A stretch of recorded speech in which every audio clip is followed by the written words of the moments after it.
Right, well, I'm going to assume that I am live. And so I'm just going to, if somebody's on here, do me a favour, just give me a heads up. Because normally Karen is my canary in the cage, the one who tells me when things are going wrong. But she's not here.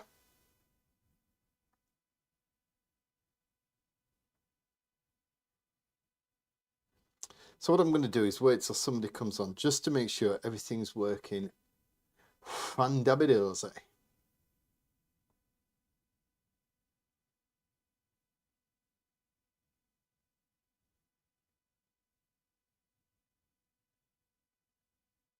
Heads up. Tony, is everything working all right, mate?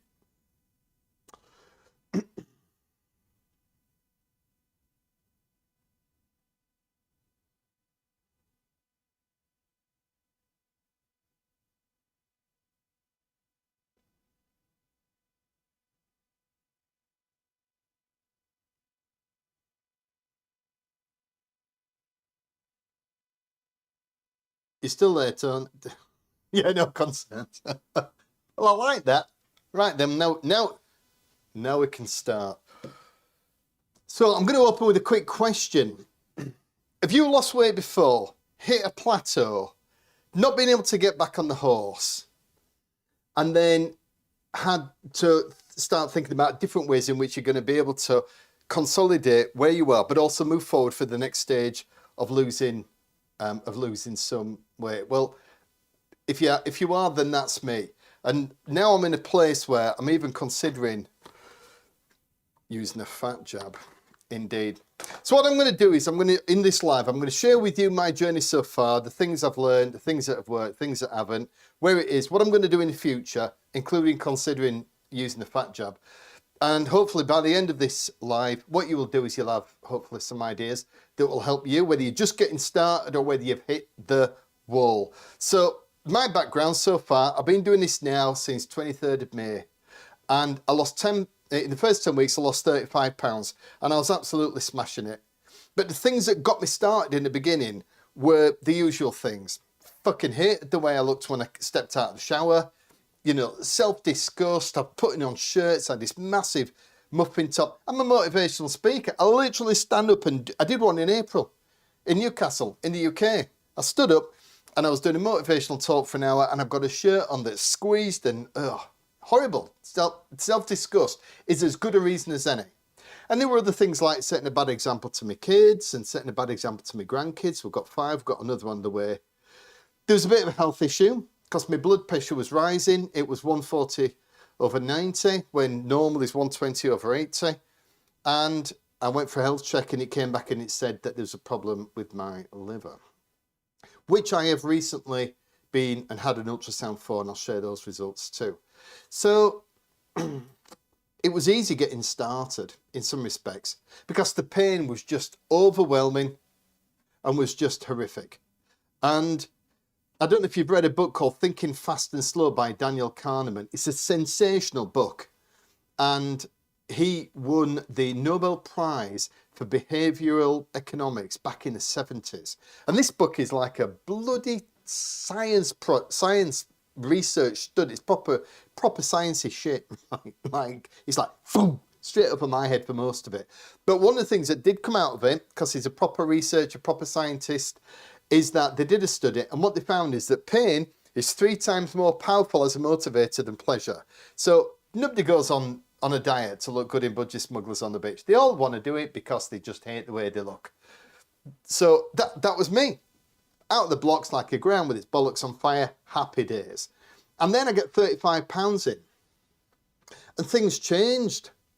And like, they didn't change a little bit, they changed a lot. I got some comments like you do, because they say you need to lose 15 pounds before you notice, 30 pounds before somebody else, before your partner, spouse. And then another like 40 to 45 pounds before you get the comments off other people. Well, I was starting to get comments of other people, and it was great. And the thing is that, as I sit here now, I don't look so bad. When I'm wearing a shirt for work, I look all right. Yeah, of course, I'm carrying some extra lard. I'm 235 pounds, or 230 pounds near enough. So the fact is, at 5'8", I'm still a fat fuck. But at the same time, I do carry it well because I've always been up to, you know, I do a lot of weights, and And so I managed it pretty well. But the thing that I'd lost was that fear, that pain that Kahneman talks about, that's the driver. Well, that just upped and disappeared. And you could say I lost the hunger for it, literally lost the hunger. And so the last 10 weeks or so, I've just kind of drifted. And I've lost like another 5 pounds, so I'm like 43, 44 pounds off. And I've not put any back on, but I'm just kind of floating. And it's a really weird place to be because, you know, you've really broken I feel like I've broken the back. But then, you know, you're looking forward and it's like, so what's going to be the driver moving forward? And why would I lose any more at all? I suppose is the $1 million question, or the 40-pound question, I should say. And so for me now, I understand and know that it's not going to be about fear, because that's kind of up and gone now. What we're looking at now in the future, the leaner I get, is all the good shit. Getting into smaller clothes, getting a better shape, you know, being able to get an even, you know, well, I've got a flat stomach, but getting a flat stomach, looking good in a t-shirt, not just looking good in a hoodie. And so, you know, the fear shit is already gone. I also went for a liver check the other week, a couple of weeks ago, and it was an ultrasound. So the doctor came back and said, your liver numbers are high. So I went to see her, and she just went with the old ultrasound. And I said, what do you think? And she said, it's absolutely normal, which was great news. But you know, there's that kind of stupid, crazy part of my brain that was just like, I wish there was something wrong with me that really just kicked me in the bollocks hard. Because I know that if there was, then I would definitely just go, fuck it. And I'd just batten down the hatches. So if somebody said, you've got a serious medical condition, but that's just crazy talk. So the thing is, it's like, you know, what is it that's going to move me forward? And the reason I'm doing the live now is because I had a very interesting conversation with my chiropractor yesterday. So I've got a problem with my sacroiliac joint. It's at the bottom, it's at the back, it's the bony bit, and it's just been a problem. And I went in to see him, and it's going to get sorted. I know it is. But he's known me for a long time, going there occasionally for the old cracking. And so we were chatting, and he said, you've lost a lot of weight. And I said, yeah, I've lost like 3 stone. And he said, so what? Anyway, we just got chatting because he loves all this shit. And he's like, so what motivated you back in the day to do the bodybuilding? And he wasn't doing it to try and get me going or anything, but it was just a genuine conversation. He said, you've been super lean. What is it that drove you forward before? And I said, honestly, to get to the point where I was only 176 pounds on stage and probably about 8% body fat, the thing that drove me in the first 2 competitions, and certainly the very first one, was fear again, but for a different reason. Because I decided to do a bodybuilding competition in 2017. I got a bodybuilding coach. 2019, I competed in a couple of bodybuilding comps. And I was, you know, I told my mates, I said, look, I'm just doing this bodybuilding thing. You don't have to come. And they went, oh yeah, we'll come. And you're just thinking, no, you fucking won't. And then there's like loads of guys in the gym and they're going, Dave, you're getting really lean. And I'm like, yeah, I'm getting into the bodybuilding competition. And they're like, we'll come and see it. And I'm like, no, you won't. That's what everybody says. But nearer the time, it's like, well, I've got shit to do. Holy shit. When there's only like 250 people at these events. It's not a massive event. 30, 35 were for me. So they all turned up. And I'm sweating bollocks. I'm absolutely shitting bricks at the back because it's just the most fear-inducing thing, because I'm stepping out on stage wearing nothing but extremely skimpy underpants and about 14 gallons of fake tan in front of my kids, my mates, my missus, and loads of lads from the gym. And I knew I'd seen the guys backstage, which is always a very destabilizing experience because you're looking at them going, oh, Jesus, they look great. Because I'd seen them competing for years. I'd been sponsoring bodybuilding competitions for 5 years by the time I got to competing against them. So I knew these guys, and they looked absolutely shit hot. I'm like, oh, I'm going to get fucking murdered here. Anyway, I was literally stood at the side of the stage, I'm shaking. Holly, the girl, said, if she'd have turned around and said, you know what, Dave, it's off, we can't make the lights work, we've all got to stop, I would have been, thank God for that. that. But I stepped out and there was a massive row. One of my mates was stood at the front and he says, "Go on, you ginger bastard." And it was an amazing experience. But the problem is, now, the competition standard of physique became the new baseline. Because what did this silly bugger do? Went and just posted all the photos on the internet. And I didn't really have that many. I only had about maybe 10. But I posted them up on the internet and, you know, on social. And everybody just lost their frigging minds. They were like, "Holy shit, have you seen it?" Because, you know, when you compete, you don't really see yourself. You just see yourself against somebody else. You still feel a bit of a fat lad from in the past. But, you know, when you're talking about striations and cuts in your arms, you know, when I competed, there was almost nobody in the whole gym of 1,000 members or whatever. 6,000 members at the one I was at in Halifax. And even the hundreds that I would see on a weekly basis, there was nobody in my level of conditioning. And that was like 51. And that includes all the kids. So it's a very interesting conversation with the chiro, and I was saying, look, you know, and he says, "Are you going to get back there?" And I just, and I was like, "I don't think so." But there were two things. One, that is a standard that I can achieve if I was to choose to do so. But the other thing as well is it was interesting how he viewed me, because he didn't view me as a guy who's just put a load of weight on. He looks at me and goes, "You were the guy that got on stage and looked incredible." And, you know, the fact is, it was amazing to get that lean, but it absolutely does not,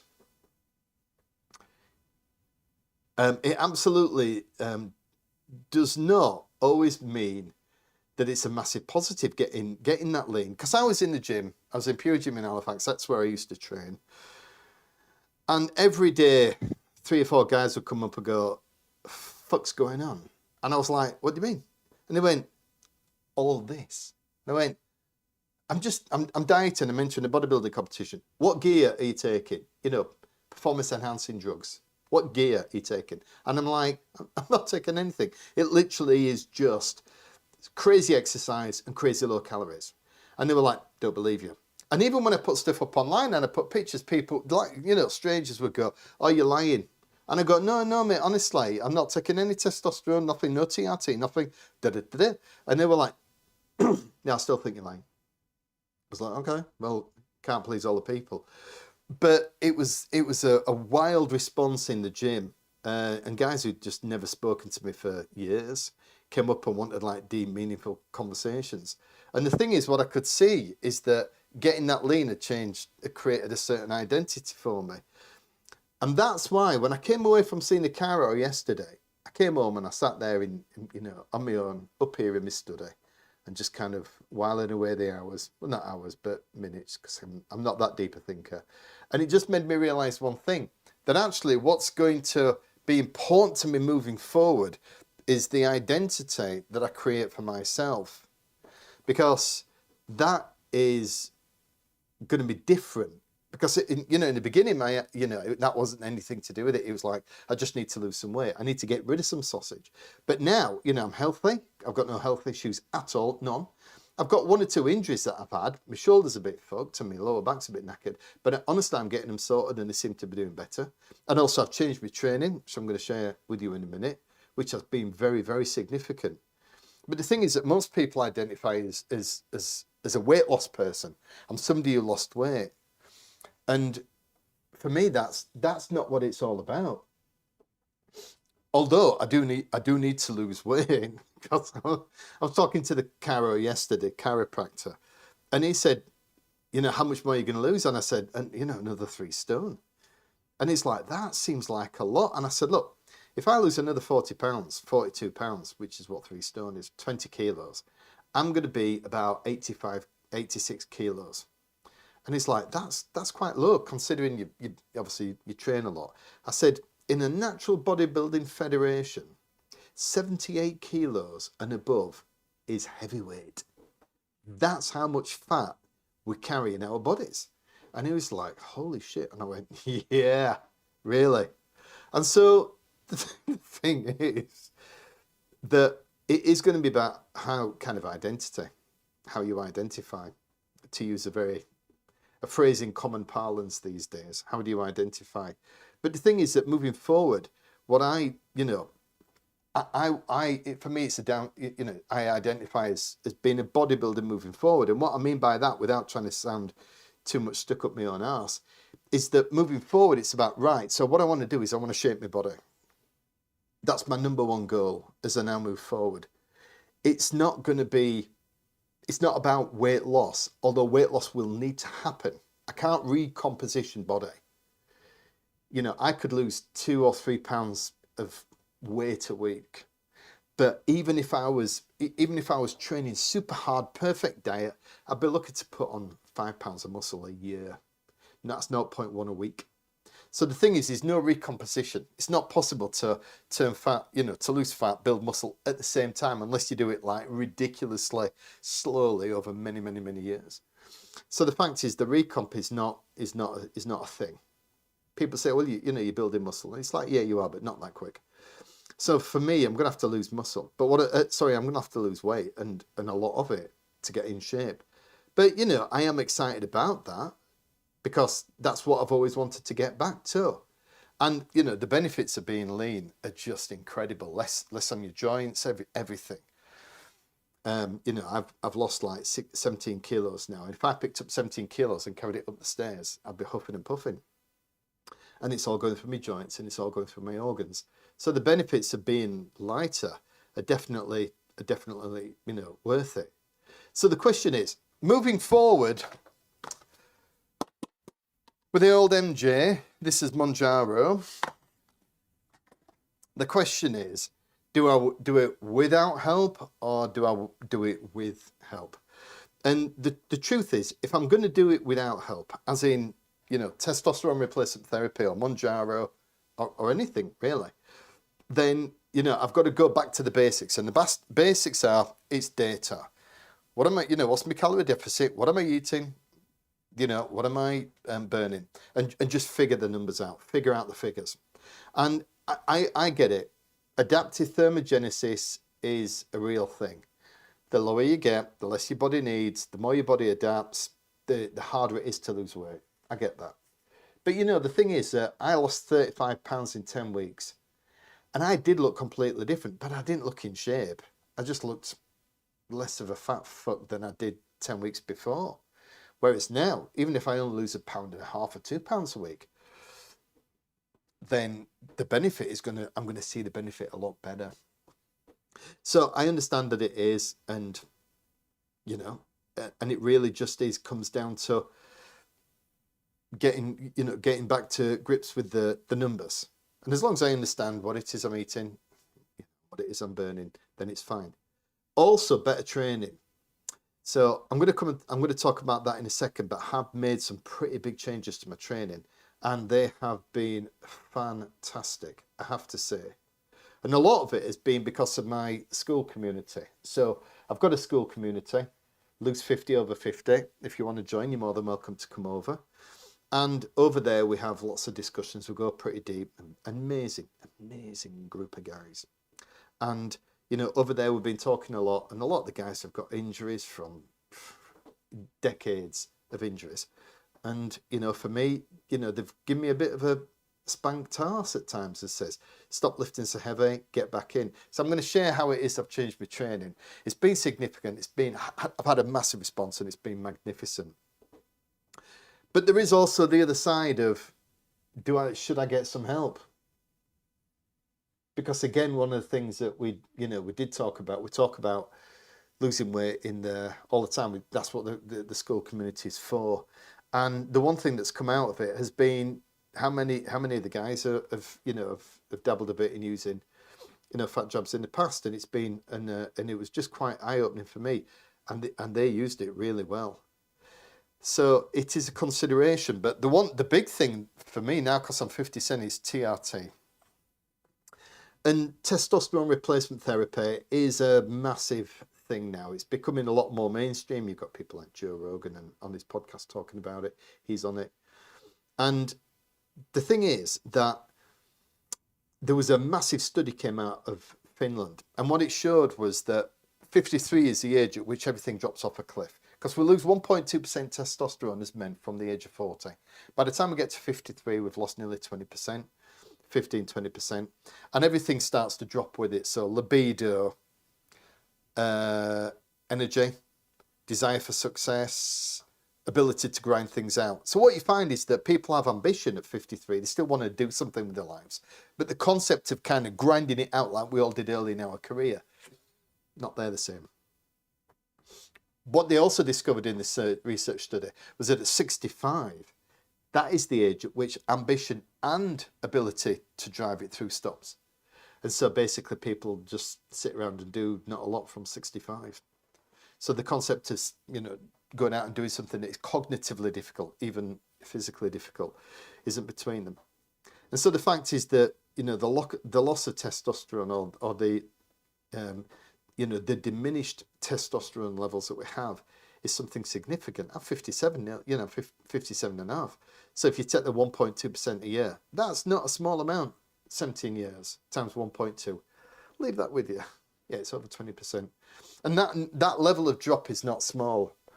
But the thing is, the reason I'm not going to go on TRT is because the traditional measures and symptoms are not there. So libido's great. I'm able to, you know, my strength is fine in the gym. My energy levels are a little bit hit and miss, I've got to say. I had a bit of a kip this afternoon, fell asleep on the sofa for half an hour, but I got back up and I was fine and off and running, working hard again. I've got a massive career. I'm traveling, you know, I travel all over the place. I work with people all over the world. I'm a presentation skills coach. And it's a very, very cognitively demanding job. You've got a chief exec. Now, like next year, yeah, typical. I'm working with a chief exec in the UK who's going to be speaking at the Houses of Parliament to 300 lords and MPs, and he'll be trying to get the law changed in his industry. And, you know, that's important. That's significant. I've got to get that right.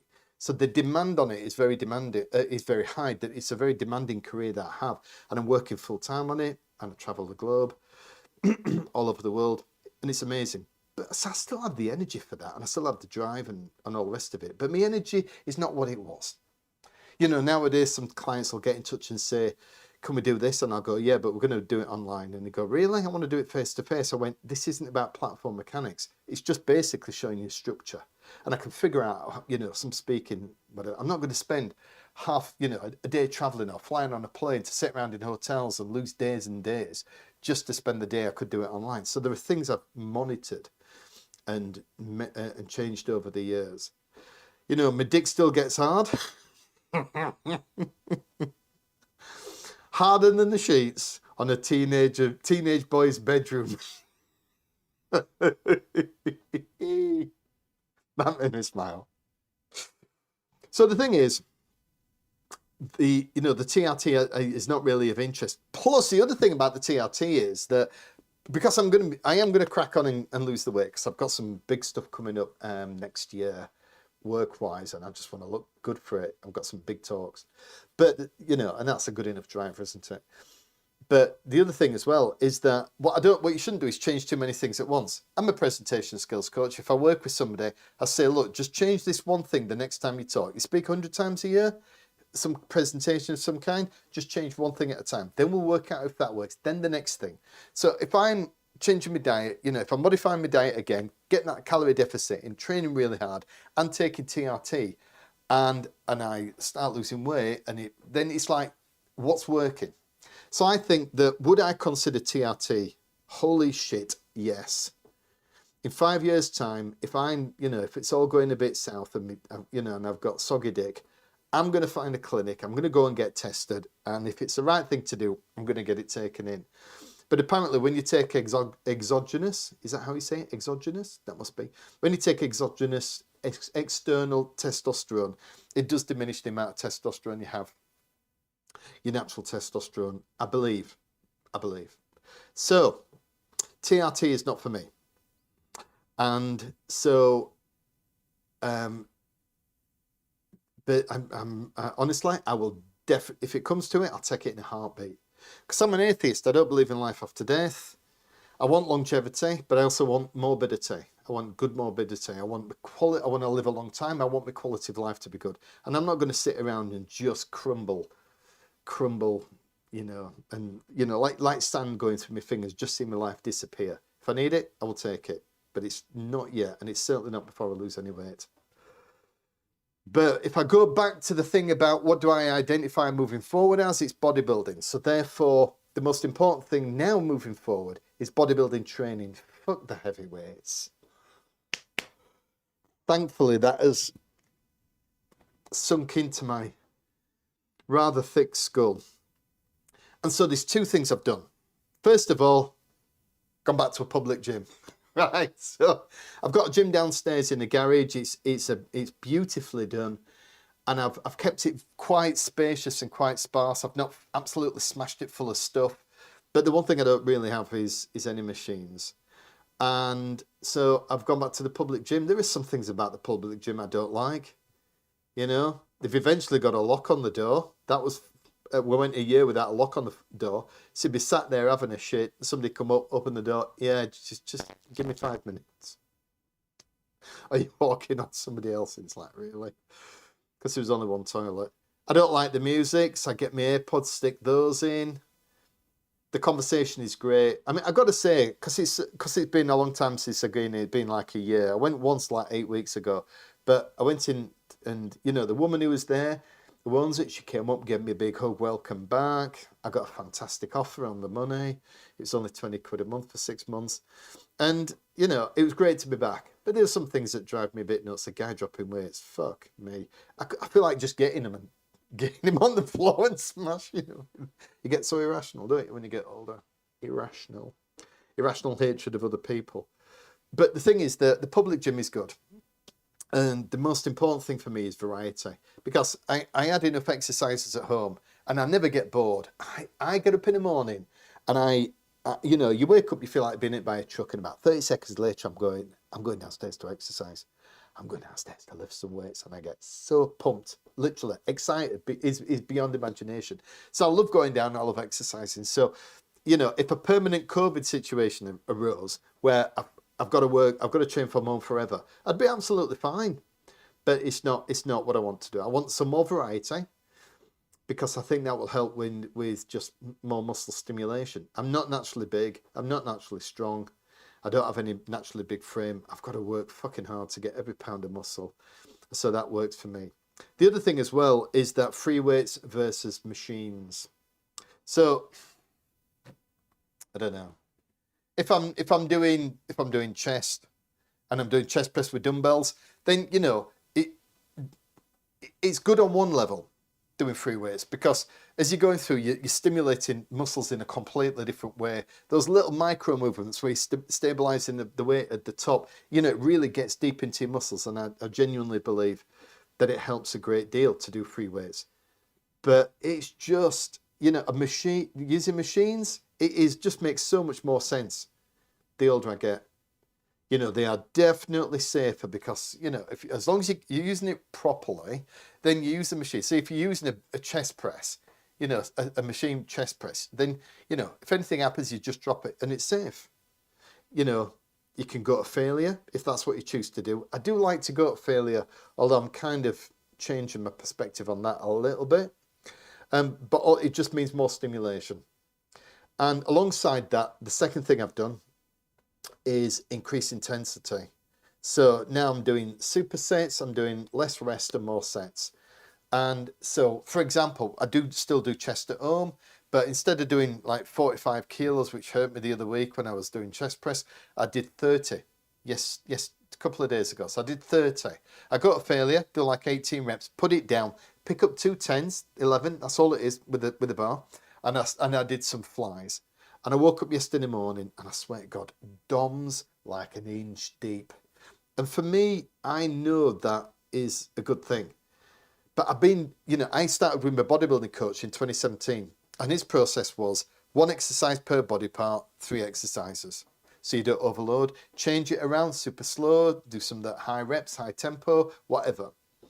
But I decided to just change and doing 2 exercises either in a superset or doing 2 exercises, you know, so like yesterday I did legs in the gym, you know, and I did leg curls, I did leg extension, then I went over and did hack squat. Normally I'd probably only do 2 and I did 3. Woke up this morning, I've got DOMs on my legs.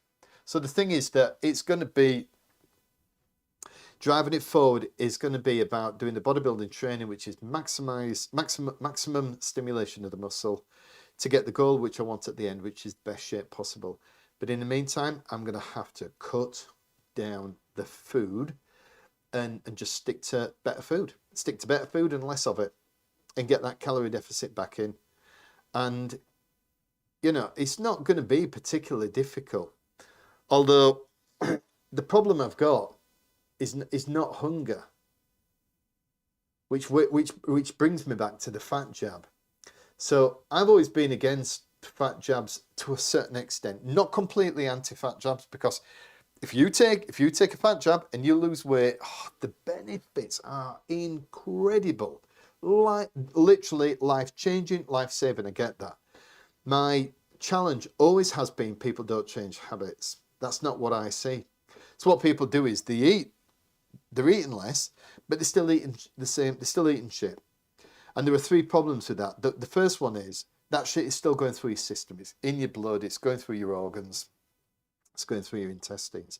The second thing is that if you don't change your habits, and I'm the same, you know, I had 10 weeks, did really well. 10 weeks, okay. Although it's quite interesting to maintain, because it kind of showed me that I can. I didn't particularly want to eat any more than I have, but I've just maintained and trundled along. Just got to get the next lot off now. But the thing is that if you don't change your habits, then you're going to be on the fat jab forever. And, you know, recently we've had the issue with Monjaro price going through the roof, although I believe it's coming back down again now. I don't really follow it. But the worst thing about it is that your body can look pretty shit at the end if you're not careful. So I was talking to somebody this week and I was like, holy shit, how much weight have you lost this year? 69 pounds, 1 pound or 5 stone, 33 kilos. I'm like, wow, you look great. How did you do it? Fat jab? She went, no, actually, just diet, PT, exercise. I went, good for you. And she said it did trigger a friend of hers to do the same. And then she showed me a picture and she goes, this is what she's like before, this is what she's like after. And it's like, that's amazing. She said, yeah, but unfortunately, by her own admission, she didn't look great underneath because she hadn't changed really what she's eating, she's just eating less of it, not done the exercise. And so the thing is that with the fat jab, the truth is, I'm not going to take it because I don't think I particularly need to. It's not my problem. Is just it's not hunger. It's not. It's eating shit because I like it. And people always say, well, if you don't eat it long enough, you'll be fine. And I'm like, I entered the bodybuilding competition. Don't talk to me about not eating shit. For 16 weeks, I ate nothing but fish and chicken, egg whites, I don't think I even had protein shakes. And, you know, veg, and there was no sauces. Everything was unseasoned because that's what it takes to get down to that level of body fat. Oh, it did for me. And so the thing is that it was, you know, I just like the shit food. Honestly, you know, when I finished that competition, the first thing I did was we went to a pub, we had a meal, I got pie and peas. That didn't really do anything for me. I said, I need some cake. You know, and I got sticky toffee pudding, 2 lots of it. And it was, honestly, it hit me. I've never had crack cocaine. I've never had hard drugs, but holy shit, that must be what it was like. And so it's never left me, and it's just something I'm going to have to manage. And I do use sugar substitutes here and there, and I'm fine about it. I'm not a child. But I will deal with it and manage it to the best of my ability. But actually cutting all that stuff out now is going to be, you know, it's going to get me where I need to be. Because at the end of the day, I'm still eating a lot of protein. My training's going really, really well. And if I just cut out the shit, I'll nicely lose the weight and off I go. And the one thing that is going to keep me where I am is what we call future pacing. So just visualizing where I'm going to be down the line. Because I've got the pictures, and that's what's great. I've got the pictures, and that's what's going to help keep me on track. So I just wanted to come on here because I've had about 30, 35 people get in touch with me and just go, when are you going to do another video? And it's just, I've not been hiding. A little bit, maybe. I don't know, maybe. But I just felt like I didn't really have anything to say. But yeah, the last 10 weeks I've just been trundling along, training like crazy. Changed my training, which has been wonderful. Get my back and my shoulder sorted, which is now starting to happen. But you know, I'm just a bit cheesed off, and I want to get in. You know, I've got 8 weeks before 8 weeks today. It's Christmas Eve, so I want to lose. You know, I want to lose another 16, 20 pounds. So you know, today's day one, and I'll be off and running. Right. Let's see some of the comments. So Tony said it's a no man's land that we have to go through. Yeah, it is. It is. Because you just, you know, it's crazy. You lose 35 pounds in 10 weeks like I did. I thought I was a, you know, weight loss god, an absolute ledge. And the fact is, I wasn't as good as I thought I was. But at the same time, does it give your body a chance to adjust? I don't know. Is that even a thing? Should that happen? But yeah, you have to go through it. Simon, after be honest, Dave, you just needed a place to fit in covered in gravy.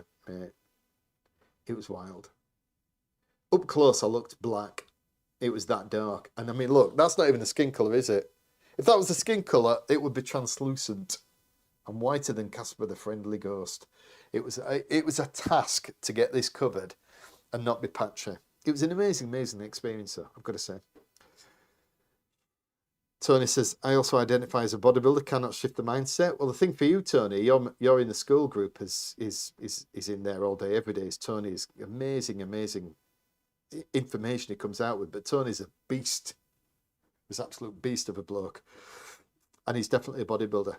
But Tony does, I don't think he would mind me sharing that he's had 1 or 2 challenges. He's had 1 or 2 physical injuries over the years. But he's still in there doing it. And he's got that mindset. And I think that's great. No, don't do it. I'm going to just assume, I can't remember what I fucking said, that you talked about the testosterone.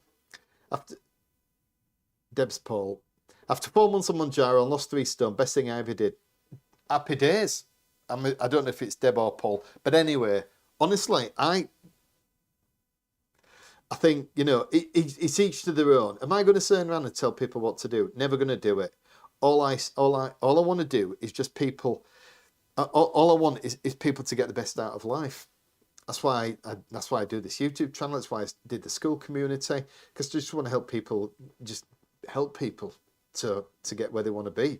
And if you know, like I said, some of the guys in the school group have used Fat Jab and used it really well, and they've lost weight, but also been exercising and eating well. So it's fantastic.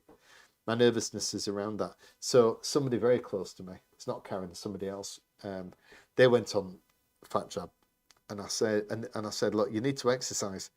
And they went, yeah, when I get round to it. Anyway, they didn't. 5 months later, 5 stone off. I get the text, Dave, can you show me how to get rid of these bingo wings? I'm like, I fucking told you. So I'm not annoyed, or I'm not a told you so kind of guy. I get upset. Because I think that it can be so life-changing that if you then incorporate other stuff, what an amazing place to be. But honestly, 3 stone, well done. That's a huge amount of weight. Simon, once you start TRT, you'll be on it for life. Yeah, I'm sure I will. But you know what, Simon? I'm fine about that. I'm not going to sit there and just fucking crumble away, mate. It's not going to happen.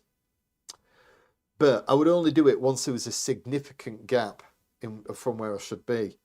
Now, you know, at 62, because I train hard, you know, say I get to 62 and I've lost like a quarter of my testosterone, then you know, it is what it is. But, you know, I train hard and that helps with testosterone. Eat well, that helps. I sleep well, that helps. Being lighter helps with testosterone. I read a book in COVID and it was bloody brilliant. Can't remember the surname of the woman, but she's called Carol. Very powerful book. So well worth reading. So yeah, if you start it, I could be on it forever. But I'm not going to just wither away on the vine and slowly disappear. I'm more than happy to do it. Ian, you're doing all the right things in the gym and with food. Progress is great. So, Ian, thank you. Ian's part of, so you plateaued, but are you cardio fit? Yeah, you know what I am. Have you tried to run? Hey, Ian, you're a funny fucker, aren't you? Have you tried to run? The answer to that would be no, as that will build up muscles. It has for me. You know, fair play to you, Ian. Fair play to you. You go running, mate. Oh no, not with my back. With my SI joint. Oh, dude, it would crumble. I'd be in bits on the floor. So it's not for me. But I have a cross trainer, and I train hard on that and push. And my cardio's all right. I'm not super fit by any stretch of the imagination, but I have good muscular fitness. I've got good muscular strength, and I've got decent cardio fitness. So I'm doing all right. Just need to get rid of some more weight. Considered Manjaro, but for me it would be masking the problem, and I'll sooner stop. Would put the weight back on. Willpower to stick to calories is what I'm developing. Simon, we know that's the best way, but I also understand if it was that easy, nobody would be overweight, would they? And I'm not saying you're wrong. I agree with you, 100%. But also, and this'll be a bit of a hot take. There'll be some people on here who don't want to hear this, but I'll say it out loud. And this is just me talking about myself. It's not a comment on about anybody else, because I know so many people that have taken it. I would feel weak taking the Mounjaro or taking the fat jab. I wouldn't feel weak taking TRT, because there's nothing I can do about that. That drops, and there's nothing to replace that. You can't replace testosterone. Once it goes, it's up and fucked off. So you can do a lot of lifestyle stuff that helps, but you're just going to lose it. So I'm replacing that. But when there is an alternative to using a fat jab, which for me is just, monitor my food, have a calorie deficit, train well, and off we go, then I'm not going to be, I wouldn't consider it. I just can't imagine in what world I would. You may not be losing weight as quickly, but you could still be losing fat. Yeah, I don't think so, Scott. I don't think so. My trousers are the same, so that would be the biggest indicator.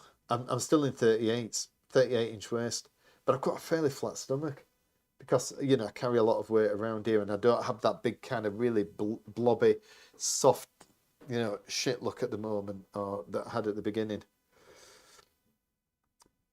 In truth, if you have trained all your life, and if you have trained all the time, testosterone is minimal as you've kept it through the biological demand. Well, that would be interesting. Hopefully that will be the case. I don't particularly feel the need to get tested. I'm not going to get tested yet. I'm going to lose the weight, keep it off a couple of years, and then go and get tested maybe if I feel I need that. If I feel the need. Simon, get your blood work done. We'll show if you're low on testosterone. Yeah, it will. So I should go and get more done. I went to the NHS. I did an NHS check recently, and that's when the liver thing came back, and they don't test testosterone. So, Andrew, 64 next year. Seriously think about TRT. I've been in a bit of a funk the last few weeks. Started out hard dieting last few weeks. Just not had the same drive. Get tested, mate. Not considering weight loss jabs as I'm worried about possible side effects, and looking forward to saying I didn't use them if someone asks. Yeah, I'm with you on that one, dude. Yeah. But at the same time also, you think with the number of people who've used it, would there be, some side effects? You think those would have come through? I'm sure there must be. But at the same time, it's also been shown to be quite beneficial to health. So I know quite a few people have used fat jabs, and their overall health markers have improved. Like someone I know had quite bad psoriasis, and that more or less disappeared. Who knows? It's a hard slog, mate. Matt says, are you doing much walking? Is that me? I'm doing fuck all walking. You know why? Because I don't like it. Like, despise walking. And I know all about the 10,000 steps. Take them and shove them up your ass. Fucking hate walking. I'm not going to do it. I don't care how much you sell me the benefits. I'm not going to do it. It's just like nothing's coming quick enough. My mind goes at 100 miles an hour. I've got, I don't have ADHD. I don't. But, my mind's like it's like I've got to have something coming. And just going for a walk. Who does that? Everybody, apart from me. So no, I'm not going for a walk. Do you get your heart rate up? Do you track your heart rate to make sure you're in the zone? I don't actually, mate. No, I don't. I could get something. I could get an Apple Watch or whatever, but I've never really done it. I mean, I measure it. If I'm on the cross trainer, it's got heart rate measurements and it'll tell me what I'm going up to. So I do about 140 for like an hour. You know, and I could have a conversation with somebody while I'm doing it. So it's nice and steady. But the main thing is, it's not hard on my body. It's zero impact. And that's why I like it. So I sit and watch something on my phone. Do you track how much fibre you get a day? Ha ha ha ha ha ha ha ha. No, I don't, and I don't think I eat enough. I mean, when I have my egg whites, I have a ton of sweet corn and peas. Costly sweet. Such a child. But you know, Karen does kind of give me a dig in the ribs about that every so often, and I think it's something that I need to consider more. Yeah, fibre, I do need to do it because that is great for gut health, and we know that so much of our health is down there. The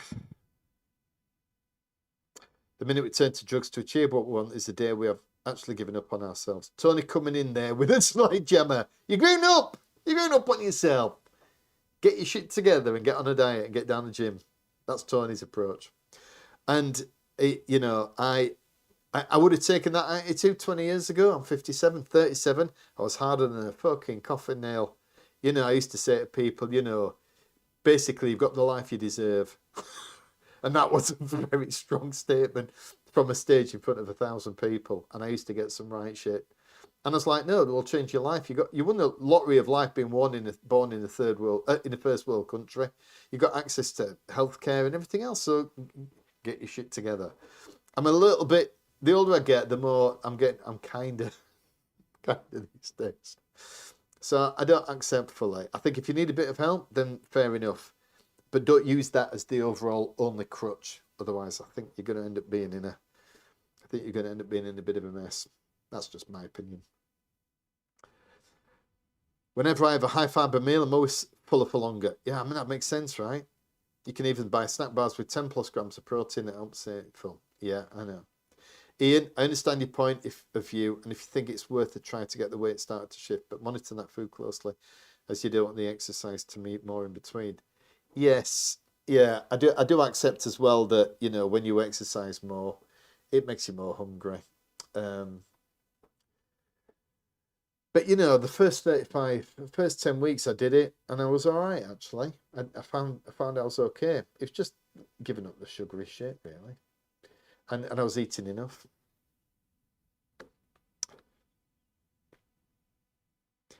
Phil, hi Dave, I've been offline for a bit. What's going on?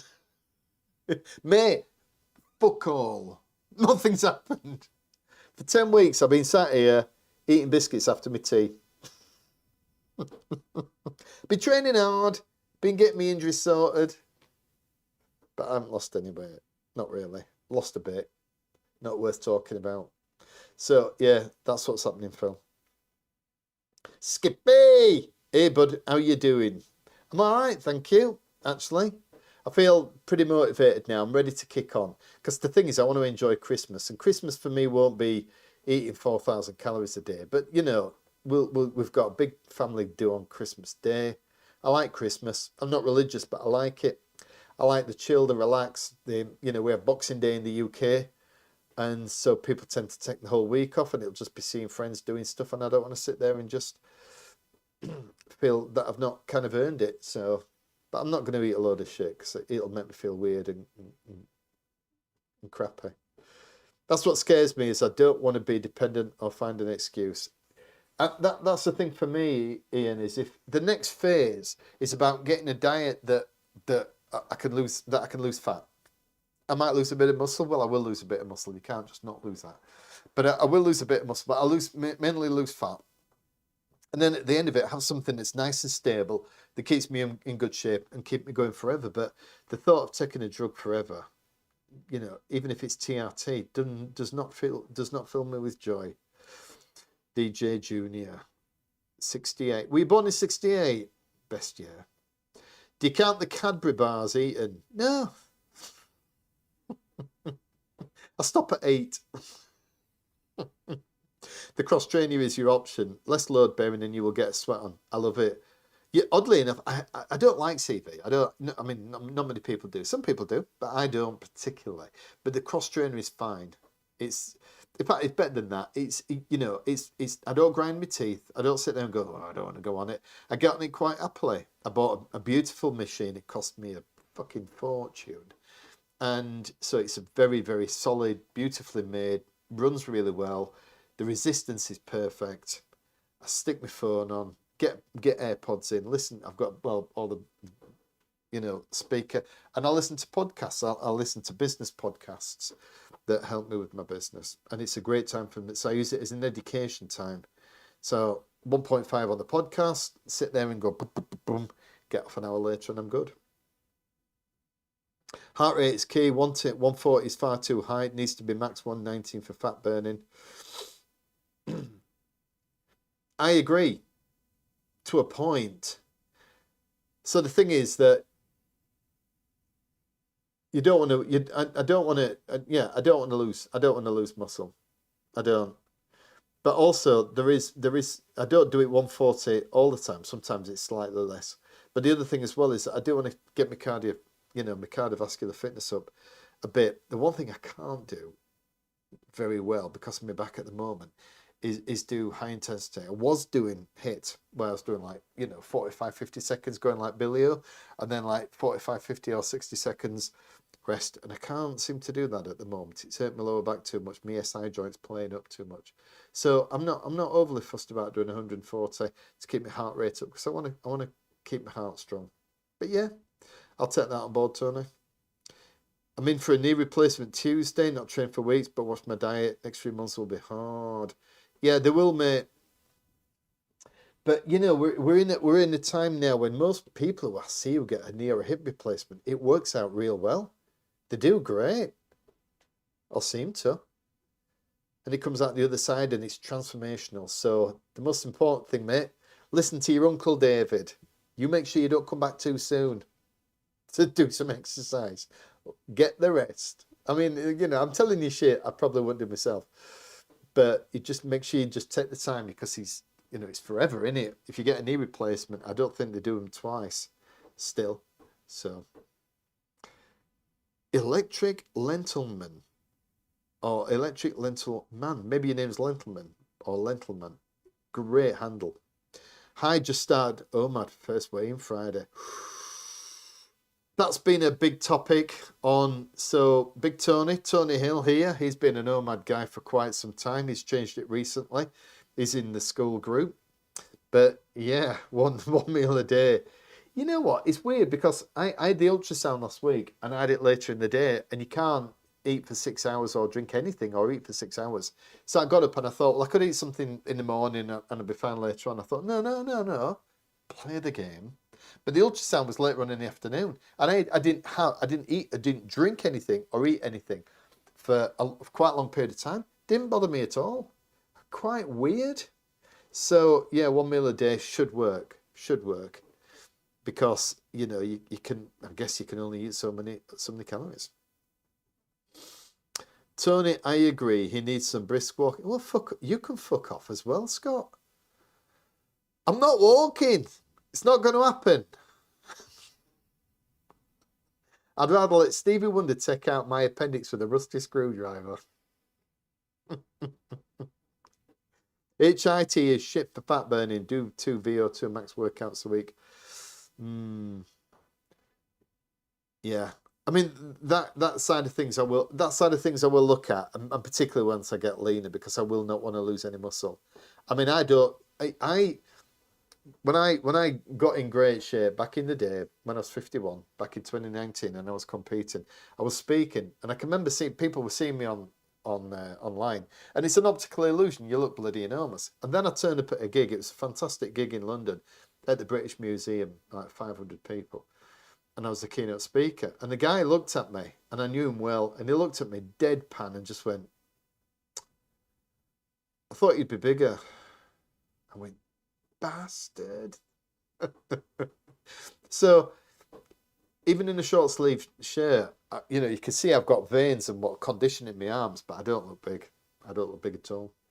So the thing is, I do want to keep the muscle, and all this stuff I take on board. It seems like I'm patting it away, but you know, in the school community, they give me a beating when I need it. They give me a bit of a spanking, and I take it all on board.